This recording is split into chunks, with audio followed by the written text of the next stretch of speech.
Pusat Pelaporan dan Analisis Transaksi Keuangan PPATK mengungkap data 197 ribu anak dan remaja Indonesia bermain judi online.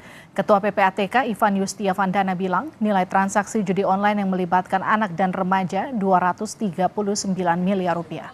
Tak sekedar jumlah anak, PPATK mengklaim memiliki data anak yang terlibat judi online, seperti nama dan alamat tempat tinggal. Ivan bilang data itu sudah diserahkan ke kepolisian.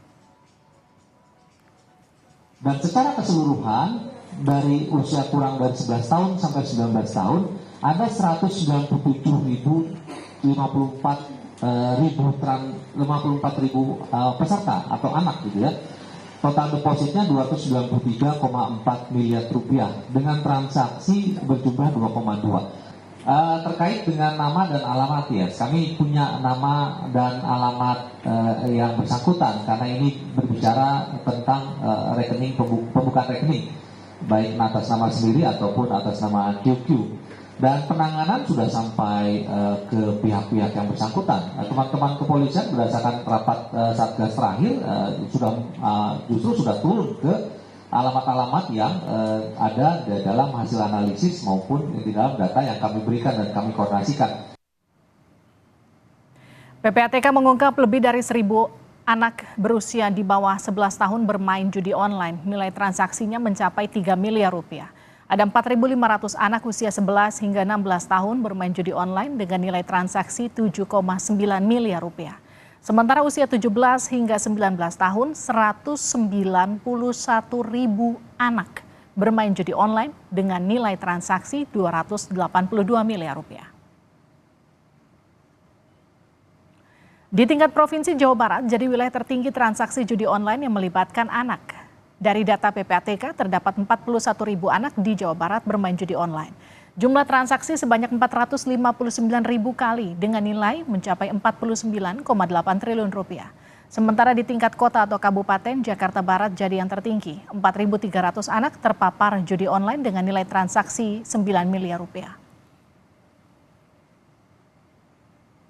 Komisi Perlindungan Anak Indonesia KPAI merekomendasikan agar satuan pendidikan bisa menangani seandainya anak terlibat judi online sebab berpotensi jadi anak yang berhadapan dengan hukum.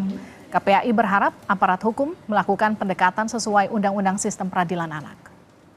Terima kasih KPAI. Ini salah satu rekomendasi kita agar di satuan pendidikan jika ditemukan anak yang terlibat dengan judul, maka kita berharap tim PPK ini bisa menyelesaikan. Karena kita melihat anak-anak yang terlibat di judi online ini akan berpotensi dengan anak berhadapan dengan hukum, kemudian berpotensi mengalami stigma karena situasi keluarga. Nah, oleh sebab itu tentu menjadi perhatian kami dalam pengawasan. Jika anak terlibat, katakanlah anak berhadapan dengan hukum, kita berharap aparat hukum melakukan pendekatan dengan Undang-Undang Sistem Peradilan Pidana Anak. Kemudian tentu anak-anak yang lain itu dilakukan upaya rehabilitasi secara tuntas. Saudara Kepala BP2MI sebut inisial T sebagai pengendali judi dan scamming online di Indonesia. Sementara Kepala PPATK bilang 197 ribu anak dan remaja Indonesia bermain judi online. Lantas siapa sosok T itu dan seperti apa penanganan judi online yang melibatkan anak dan remaja?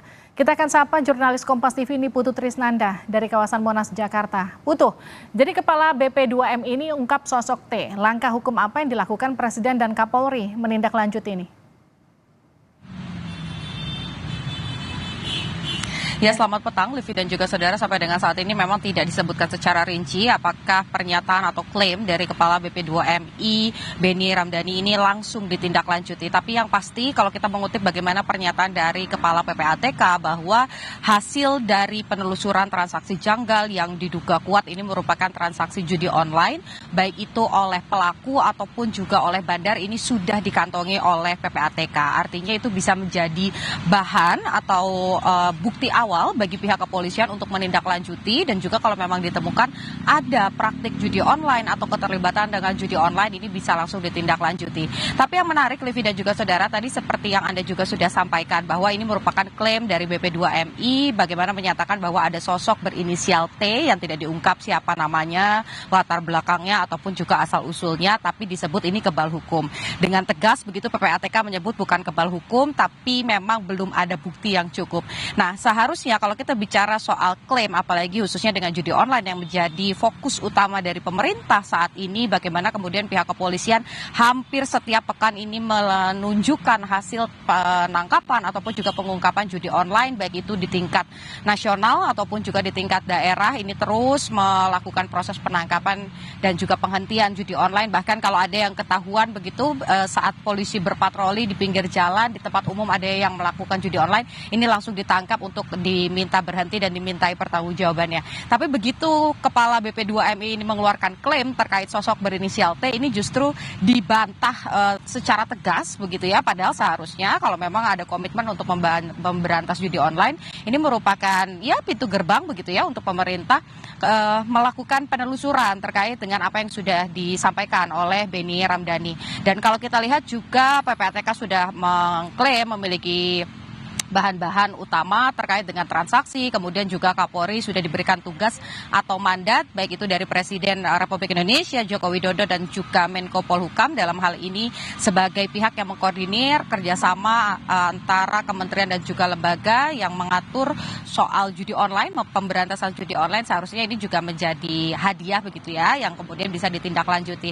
Harapannya tentu saja kalau mengutip bagaimana pernyataan dari Presiden Joko Widodo yang sebelumnya menyampaikan 3 kali jangan judi, jangan judi, jangan judi, karena ini merupakan hal yang bukan hanya sebatas membicarakan soal uang yang hilang saja, tetapi juga ini mengancam masa depan. Apalagi sekarang targetnya bukan hanya orang dewasa saja, tetapi juga ada anak-anak. Jadi kita nantikan apa yang akan ditindaklanjuti kalau memang betul PPATK kemudian juga Polri ini berkomitmen untuk mengungkap dan tidak ada sosok yang kebal hukum, apalagi terkait dengan pemberantasan judi online. Harapannya siapapun itu, inisial apapun itu bisa ditindaklanjuti dan kita segera mengetahui siapa bandar dari judi online yang kemudian katanya juga mengambil tempat di Kamboja atau di luar negeri dan lain sebagainya. Kita lihat komitmen dari pemerintah selanjutnya. Tapi yang pasti pemberantasan judi online ini harus terus dilakukan, bukan hanya di tingkat nasional tapi juga mancanegara kalau memang ini melibatkan daerah ataupun juga negara lain. Livi. Terima kasih Niputu Trisnanda, jurnalis Kompas TV atas laporan Anda.